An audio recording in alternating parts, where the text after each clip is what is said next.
अक्षय तृतीया हिंदू धर्म का एक बहुत शुभ दिन माना जाता है। अक्षय का मतलब होता है जो कभी खत्म न हो। मान्यता है कि इस दिन किए गए अच्छे काम, दान, पूजा और पुण्य का फल कभी समाप्त नहीं होता। यहाँ एक प्रसिद्ध कहानी है जो अक्षय तृतीया से जुड़ी है, अक्षय पात्र की कहानी। जब पांडव वनवास में थे तब उनके साथ द्रौपदी भी थी। वन में रहते हुए उनके पास भोजन की बहुत कमी थी। कई बार ऋषि मुनि और अतिथि उनके पास आ जाते थे, लेकिन उनके पास सबको खिलाने के लिए पर्याप्त भोजन नहीं होता था। द्रौपदी इस बात से बहुत चिंतित रहती थी। तब पांडवों ने भगवान सूर्यदेव की पूजा की। उनकी भक्ति से प्रसन्न होकर सूर्यदेव ने उन्हें एक दिव्य बर्तन दिया जिसे अक्षय पात्र कहा जाता था।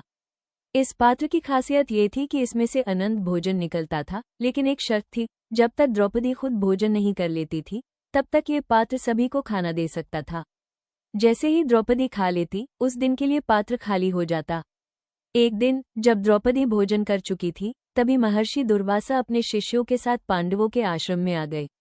उन्होंने भोजन की इच्छा जताई। अब पांडव बहुत परेशान हो गए क्योंकि अक्षय पात्र उस दिन के लिए खाली हो चुका था। द्रौपदी ने भगवान श्रीकृष्ण को याद किया। भगवान श्रीकृष्ण वहां आए और उन्होंने अक्षय पात्र में देखा, उसमें एक छोटा सा चावल का दाना बचा हुआ था। श्रीकृष्ण ने उसे खा लिया। जैसे ही उन्होंने वह एक दाना खाया, पूरी सृष्टि तृप्त हो गई।